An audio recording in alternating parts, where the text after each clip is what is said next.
सी किसी कॉर्पोरेटर को धरी घरे बेलपत्र छुआई आमर जी अच्छा मध्य विधायक सी भी 37 खंड भोट जीतती समस्त को डाकी केमती आमर बीएमसी रे केमती डिस्टर्बांस हम डिस्टर्बांस हेले इम्पोर्टान्स टा अधिका बढ़िबो। देखंतु यह गोटे दुखद कथा बीजेडी पई कारण बीजेडी सबुबले आम एक थिलु बिजु जनता दलर जी 53 जन जो आम थिलु कॉर्पोरेटर एक थिलु गोटे परिवार नहीं चलुलु प्राय आज नुह जो कॉर्पोरेशन जेबेठू है आम गोटे परिवार नहीं चलुलु mayor corporator standing committee chairman समस्त एकाठी ऑफिसर समस्त एकाठी काम करूँ सबू दलर भी लोक नहीं एकाठी काम करूँ किंतु एथर व्यतिक्रम देखा जाते बिजु जनता दल जिते हारी जिते नवीन बाबू कहते समस्त को एकाठी रही एकाठी रही काम करने को किंतु उल्टा प्रतिफलन होची कारण आमर जो अशोक चंद्र पंडा जी अच्छा जी हारी जाते और से हारिवार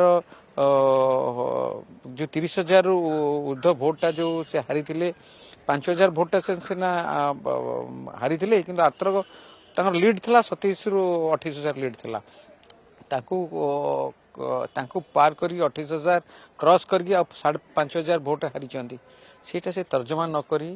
सी किसी कॉर्पोरेटर को धरी घरे बेलपत्र छुआई आमर जी अच्छा मध्य विधायक सी भी 37 खंड भोट जीतती समस्त को डाकी केमती आमर बीएमसी रे केमती डिस्टर्बांस हम डिस्टर्बांस हेले इम्पोर्टान्स टा अधिका बढ़िबो से समस्या लगी जाइछंती जोटा दल पई बहुत क्षति आगु बहुत क्षतिकार हम आम कौन देखिए गोटे एमती परिस्थिति होती आमर कॉर्पोरेटर भितर भाई भाई भितर झगड़ा होची केबे किए का मुह को अनु ना सब अलग अलग हो जाइछंती एटा मु भावुची एटा बीजेपी एटा निश्चिंत एतर फायदा नब कारण जितेबाला आम एकाठी जितेबाला रहिले आम भितर किए पशि पड़ुनथिले अबिका जे सबू दलर